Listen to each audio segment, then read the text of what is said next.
हम बात करेंगे। इस वक्त मेरे साथ कर्नल JS सोनी साहब हैं, डिफेंस एक्सपर्ट हैं। इसके अलावा श्रुतिदास गुप्ता जी मेरे साथ जुड़े हैं, फॉरेन अफेयर्स एक्सपर्ट हैं। आप दोनों का बहुत बहुत स्वागत है। सबसे पहले कर्नल साहब मैं आपके पास आ रहा हूं। बड़ा मसला ये भी है कि ईरान से वैसे भी जो मुस्लिम राष्ट्र है उसे पसंद नहीं करते थे, उसकी धमकियों से, उसके रिजिड व्यवहार से। उसके बाद अमेरिकी फौजी अड्डों पर हमले के नाम पर ईरान ने जो मिडिल ईस्ट कंट्रीज में हमले किए हैं, बहुत सारी प्रॉपर्टीज को नुकसान पहुंचा है, वहां के लोकल सिविलियन मारे गए हैं। आप CIA को निशाना बना रहे थे, आप एम्बेसीज को निशाना बना रहे थे, लेकिन हर देश में 60% जो स्टाफ होता है वो उसी कंट्री का काम करता है, चाहे वो इंडियन एम्बेसी हो, चाहे दुनिया की कोई भी एम्बेसी हो। लोकल लोग तो वहां पर काम करते हैं, उनकी भी मौत हुई है। इस वजह से अब जो मिडिल ईस्ट कंट्रीज के देश हैं वो नाराज है ईरान से। तो पहले भी बातचीत बहुत ज्यादा नहीं थी, अब मुझे लगता है सारे दरवाजे बंद हैं, क्योंकि अमेरिका इसराइल को दिल खोलकर मदद कर रहे हैं रिफ्यूलिंग के लिए, वहां पर टेक ऑफ लैंडिंग के लिए, उनके फौजियों को हाइडआउट्स देने के लिए। तमाम देश अब ईरान के खिलाफ चले गए हैं। कर्नल साहब जय हिंद अमित जी। जय हिंद सर। ये मेरा सौभाग्य कि मैं आपके न्यूज चैनल पर हूं और विख्यात को पैलेस के साथ हूं। मिडिल ईस्ट में 21 देश हैं, जिसमें से 13 अरब देश हैं या मुस्लिम देश हैं। ये 13 देश में से सिर्फ ईरान है जो अमेरिका के खिलाफ है, बाकी सारे 12 अरब या मुस्लिम देश अमेरिका के साथ खड़े हैं। ऑर्गेनाइजेशन ऑफ इस्लामिक कोऑपरेशन में 57 मुस्लिम मेजॉरिटी देश हैं, उसमें से एक सिर्फ ईरान है जो अमेरिका के पूर्ण रूप से खिलाफ है। बाकी जितने मुस्लिम देश हैं ऑर्गेनाइजेशन इस्लामिक कोऑपरेशन के, वो या तो पूरी तरह अमेरिका के साथ हैं या अमेरिका की तरफ उनका झुकाव है, जैसे तुर्की हो गया, पाकिस्तान हो गया। अब जिस तरह से ईरान मुस्लिम वर्ल्ड में आइसोलेट हो रखा था, मिडिल ईस्ट में आइसोलेट हो रखा था, जब 13 जनवरी को इस साल डोनाल्ड ट्रंप के कहने पे 13 जनवरी रात को पहला हमला होना था ईरान पे, लेकिन 13 जनवरी सुबेरे मिडिल ईस्ट के कई खाड़ी देशों ने अमेरिका को मैसेज भेजा कि अगर अमेरिका युद्ध करता है तो हम अपनी एयर स्पेस और जमीन का इस्तेमाल नहीं करने देंगे अमेरिकी सेना को। तब तो डोनाल्ड ट्रंप ने जो हमला था 13 जनवरी रात को उसे स्थगित कर दिया। लेकिन जैसे यह हमला हुआ 28 फरवरी को और ईरान ने 1 घंटे में ताबड़तोड़ जवाब देना शुरू किया, जिसमें ईरान ने मिडिल ईस्ट के सारे तकरीबन अरब देशों पे वार किया और उसमें कई इन अरब देशों के अपने सिटीजन्स मारे गए। इससे अरब देशों में आक्रोश आ गया और उन्होंने अपना एयर स्पेस और जमीन पूरी तरह खोल दी औपचारिक तौर पे अमेरिका के लिए। इस वक्त ईरान 10 फ्रंट वॉर लड़ रहा है। ये पूरी दुनिया की हिस्ट्री में पहला देश होगा जो 10 फ्रंट वॉर लड़ रहा है। जैसे मैंने कहा, ईरान मिडिल ईस्ट में पूरी तरह आइसोलेट हो रखा है। ठीक है sir, please stay with me. Shruti ma'am is also with me. Shruti ma'am, हमें शिया और सुन्नी मुल्कों की जो उनकी लड़ाई है, जो उनकी दुश्मनी है, हम सालों से दशकों से पढ़ते आ रहे हैं। सऊदी अरब कभी भी ईरान को पसंद नहीं करता था मैम, और मिडिल ईस्ट के हर वो कंट्री जहां पर सुन्नी आबादी है वो कभी भी ईरान को पसंद नहीं किया।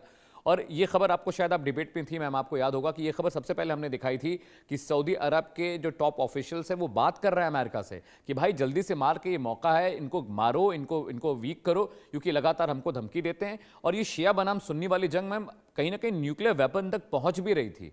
अगर ईरान कमजोर नहीं होता तो वो पूरा खित्ता, पूरा पार्ट ऑफ मिडिल ईस्ट है, उसका तो शेर बनकर ईरान रह ही रहा था इतने दिनों से। तो मुझे लगता है मिडिल ईस्ट में कहीं ना कहीं ईरान, कुवैत, सऊदी अरब, जॉर्डन, इन सबको थोड़ी राहत तो जरूर मिली होगी। इनको राहत से ज्यादा एक सेंस ऑफ अकम्प्लिशमेंट मिल रही है कि देखो, एक जो शिया मुल्क है, एक लौता शिया मुल्क है, वो पिट रहा है इस तरीके से। उन्होंने ऑफिशियली शुरुआत करी कि भाई हम इस जंग का कोई हिस्सा नहीं बनना चाहते, पर जब ईरान ने अटैक किया और उन बेसिस को डिस्ट्रॉय किया, तो अब इतने इनमें से कई, जैसे अल उदैद का तो पैसे, चाहे वो $1 बिलियन बेस क्यों ना, उसके पैसे तो कतर ही भर रहा था ना। तो पॉइंट ये है कि उनके भी नुकसान हुआ है। बेस यूएसए का टूटा है, लेकिन मॉनिटरी लैप्स तो इनका हुआ है। इन लोगों के तेल बिकने मुश्किल हो गए, इनके LNG बंद करने पड़ गए, इनके फ्लाइट्स बंद हो गई हैं, टूरिस्ट वहां से भाग रहे हैं। तो अब इतना बड़ा इकोनॉमिक लॉस तो वो लेना नहीं चाहते। अब हम जानते थे कि ये उन्होंने पहले ही डिक्लेयर कर दिया था कि अगर हम पे अटैक होगा तो बाकी भी खाड़ी के देशों में शांति नहीं बनी रहेगी, हम अकेले नहीं मरेंगे, हमारे साथ सब मरेंगे, हमारा जहाज डूबेगा तो तुम्हारे जहाज में भी आग लगाएंगे। तो ये बहुत सिंपल सी बात थी उनकी, पहले से इन लोगों को पता था, और ये पहले से इन्होंने इंटेल दिया हुआ भी था कि भाई हमारे बेसिस आप यूज कर सकते हैं। किसने मना किया था हमारे बेसिस यूज करने के लिए? आपके यूके ने बोला कि हमारे बेसिस नहीं यूज करेंगे, लेकिन अब वो भी परमिट कर रहे हैं। फ्रांस ने बोला कि हमारे बेसिस जो है मिडिल ईस्ट में वो आप नहीं यूज करेंगे, अब वो भी परमिट कर रहे हैं। इस वक्त इटली और स्पेन ने तो अभी हाथ रोका हुआ है, पर इनके भी बेसिस वहां हैं। अब पॉइंट इसका ये है कि ईरान को पता ही था कि जब वो अटैक करेगा तो ये देश अपना पूरा गुस्सा निकालेंगे। अगर आप सऊदी के एमबीएस की आप स्टेटमेंट्स पुरानी सुनेंगे तो उसमें वो साफ यही कहते नजर आते हैं कि ईरान हमेशा हमारा एनिमी रहा है। उन्होंने हुतीस को एम्पावर कर रखा है, जो हमें यमन में लड़ते हैं हमारे साथ। ईरान एक बड़ी प्रॉब्लम है। ईरान न्यूक्लियर हुआ तो हम भी न्यूक्लियर होंगे। ईरान मक्का मदीना कैप्चर करना चाहता है, इसीलिए वो इतने सारे वेपन्स डेवलप कर रहे हैं। ये मैं कई सालों के उनका जो स्टेटमेंट्स है, ये उनकी टुकड़ियां बता रही हूँ कि उनका हमेशा से एटीट्यूड बहुत कॉन्फ्रंटेशनल रहा है ईरान को लेके। तो ईरान जब इस वक्त टूट रहा है, वो दर्द जरूर मुंह पे दिखाएंगे, लेकिन एक भी मुस्लिम देश ने आयतुल्लाह खमेनी के मरने पे शोक नहीं जाया किया है, सिवाय पाकिस्तान के। और इंडिया ने किया है, बाकियों ने किया है, लेकिन एक भी मुस्लिम देश, ये खाड़ी के देश ने उनके मरने पे नहीं बोला है कि हमें बड़ा दुख हुआ है, दर्द हुआ है। ऐसा नहीं होना चाहिए था। उन्होंने एक ने भी ये स्टेटमेंट नहीं इशू करी है।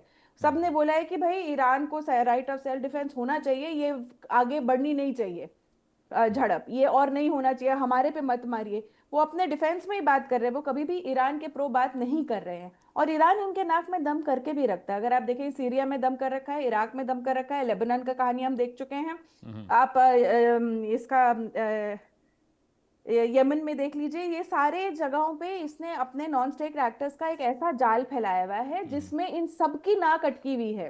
तो ये बहुत खुश है इस वक्त कि ईरान जो है वो थोड़ा इतना लॉसेस खा रहा है, क्योंकि ये उम्मीद में है कि ये थोड़ा सा इनका जो है वर्चस्व कम हो, जो स्ट्रेट ऑफ हॉर्मुज है उस पर इसका कंट्रोल कम हो, जिससे ये लोग जो हैं अपने जो सोने चांदी की थालियों में जो खा रहे थे उसमें अपनी दावत कंटिन्यू करें। ठीक है Shruti, please stay with me. Colonel साहब, मैं आपके पास आ रहा हूँ। एक नैरेटिव ये भी है कि भाई प्रॉक्सीज को फंड करते रहिए, खुद को नीट एंड क्लीन दिखाइए, प्रॉक्सी से वार करवाइए। अब ये शिया बनाम सुन्नी वाले जो जंग थी सर, सऊदी अरब थोड़ा सा मॉडरेट कंट्री है, उनका जो नैरेटिव है वो they are more focused on business, economy, growth, इन चीज़ों पे, लेकिन उनको डर रहता था। इसीलिए अब्राहम अकॉर्ड जैसा एक शील्ड उन्होंने लिया कि कम से कम अगर ईरान बहुत उड़ता है, प्रॉक्सीज हमला करते हैं, तो अमेरिका इजराइल कम से कम उनके साथ हैं। एक चीज़ ये भी थी सर। इसके अलावा मैं ये समझना चाह रहा हूँ कि जो प्रॉक्सी वार है, ईरान भले कमज़ोर पड़ जाए, टूट जाए, लेकिन जो प्रॉक्सीज है बाहर के वो तो लगातार एक्टिव रहेंगे। हाँ, फंडिंग वगैरह की बात है, ईरान टूटता तो फंडिंग्स रुक जाएंगी, लेकिन आपको भी पता है कि इनका बहुत लंबा बैकअप होता है, दुनिया भर से इनको फंड हो रहा है। जो लोग प्रॉक्सीज को फंड करते हैं उनके अलग अलग मोटिव्स अपने होते हैं। लेकिन बड़ी बात सर ये बताइए, ये शिया और सुन्नी का जो मामला है, क्या ईरान के खत्म होने के बाद थोड़ा सा आपको लगता है कि ये थोड़ा सा ईज डाउन होगा? मैं श्रुति मैम के पास भी जाऊंगा इस सवाल के लिए। आपको क्या लग रहा है, ये शिया बनाम सुन्नी वाला मामला थोड़ा ठंडा पड़ेगा ईरान के खात्मे के बाद या ईरान के कमजोर होने के बाद?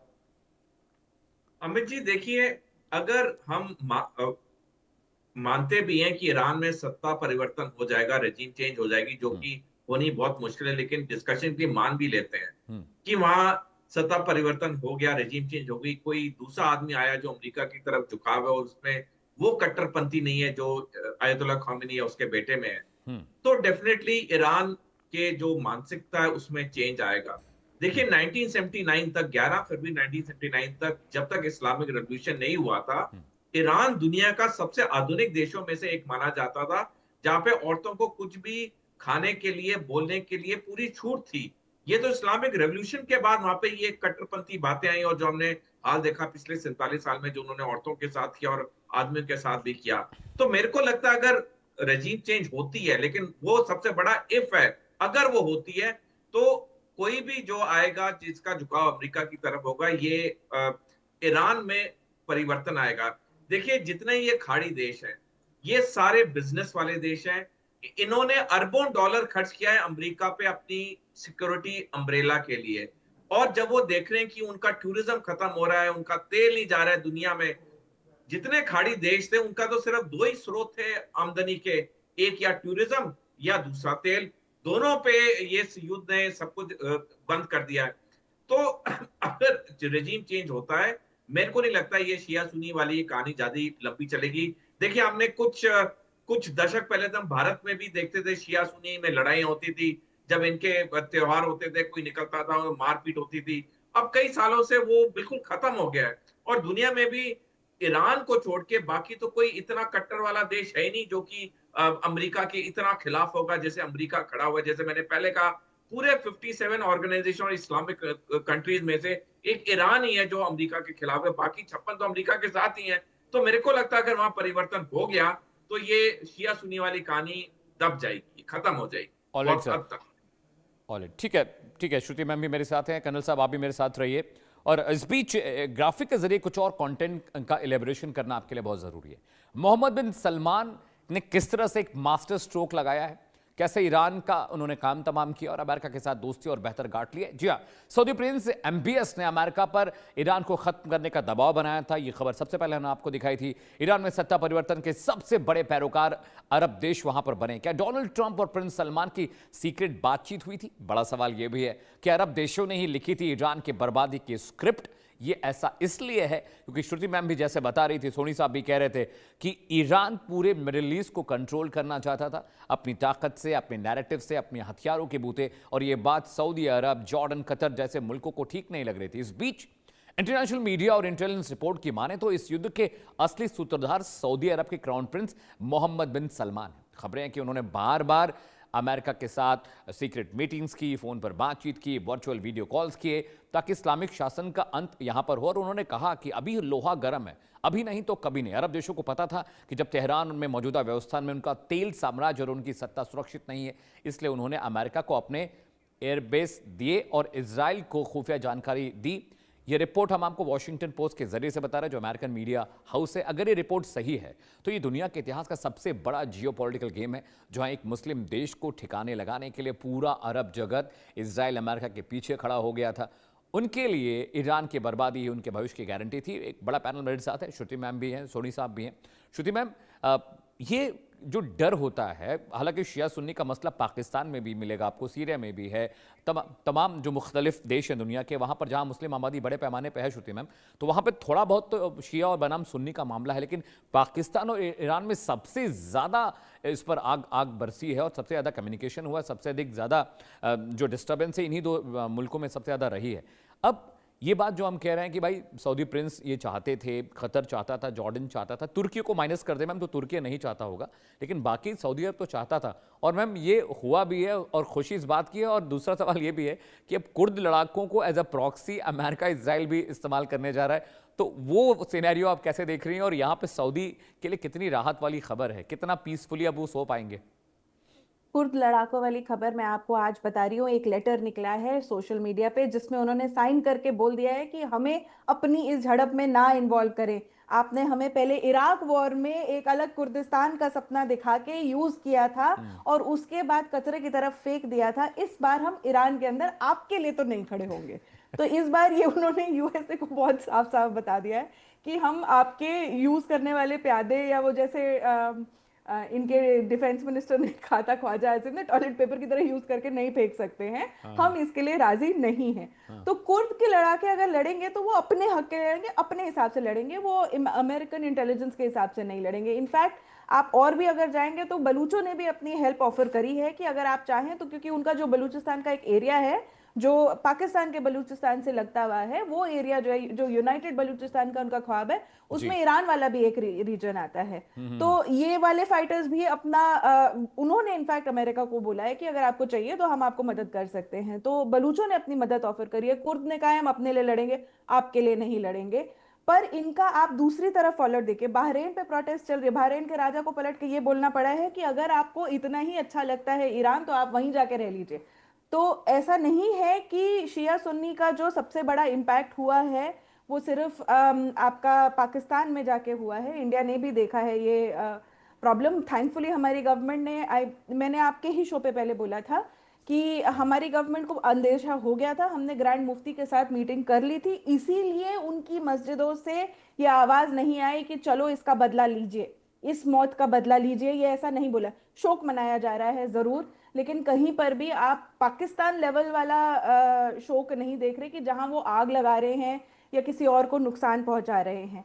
तो ये एक प्रॉब्लम है। बाकी जगहों पे भी शिया सुन्नी रहते, बाकी जगहों पे हिंदू मुस्लिम भी साथ रहते हैं। जब दूसरे देशों में होते हैं तब लोग ये वाले जो मतभेद हैं ये दबा देते हैं क्योंकि उनकी सरकार नहीं होती है। जब ये मतभेद कहाँ उठ के आते हैं, जहाँ खुद की सरकार होती है, जहाँ खुद पे कंट्रोल होता है। तो जहाँ मिडिल ईस्ट में अगर आप देख रहे हैं, शिया सुन्नी का प्रॉब्लम इनका है, लेकिन अगर आप ये देखेंगे ईरान ने किसको आर्म किया है, हमास को किया है। हमास सुन्नी ऑर्गेनाइजेशन है जिसको उसने आर्म किया है। तो वो ईरान अपने आइडियोलॉजी और अपनी शिया सुन्नी आइडेंटिटी से ऊपर चढ़ के काम करता है, तो उन्होंने इस चीज को नहीं इंटरफेयर करने दिया है।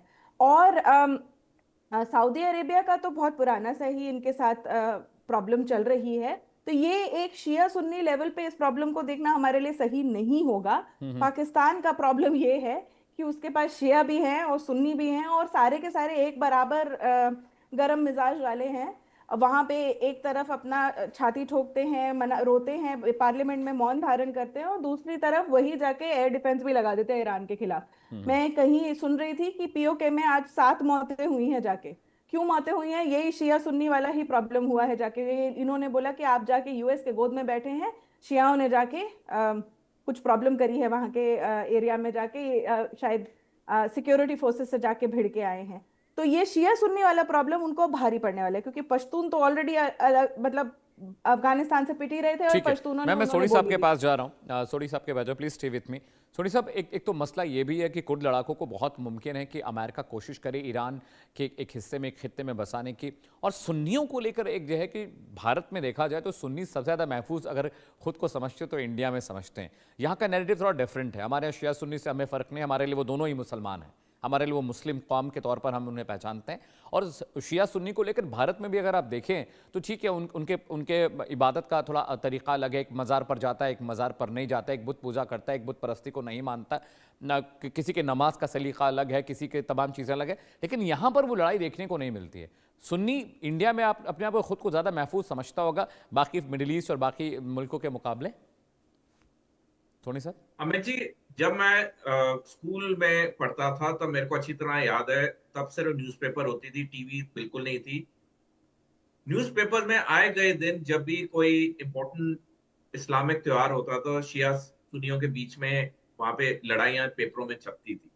लेकिन कई दशक हो गए ऐसी हमने खबर ना कभी पेपर में पढ़ी, ना हमने कोई टीवी चैनल में देखी। आजकल तो 24 टीवी चैनल है। तो जहां तक भारत की बात है, जो चीजें कुछ दशकों पहले होती थी, शिया सुन्नी के बीच में लड़ाइयां, वो अब पूरी तरह खत्म हो गई। मेरे को तो 25-30 साल से कोई ऐसी सिचुएशन नहीं याद आ रही कि ऐसी कोई किसी कवरेज हुई हो। तो डेफिनेटली मैं आपके साथ एग्री करता हूं कि भारत में, क्योंकि हमारी सरकारों की पॉलिसी अच्छी रही है, हमने कभी शिया सुन्नी के बीच में हमने मतभेद करने की कोशिश नहीं की भारत ने, और तभी शिया सुन्नी आज भारत में बड़े प्यार से इकट्ठे रहते हैं। लेकिन जैसे अभी मेरे को पैनलिस्ट ने सही कहा, पाकिस्तान में देखिए शिया सुन्नी की वहां दिक्कत अभी भी है।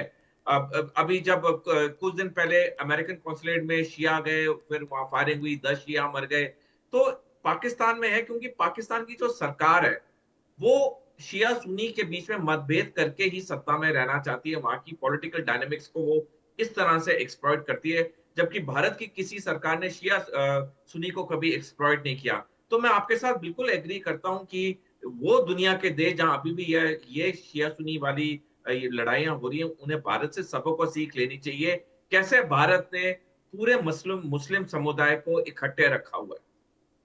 ऑलराइट सर, सोनी साहब please stay with me, Shruti ma'am आप भी रहेगा। इस बीच एक नया नैरेटिव की हम बात करने जा रहे हैं। जी हाँ, पाकिस्तान और उमा का जो नैरेटिव है वो किस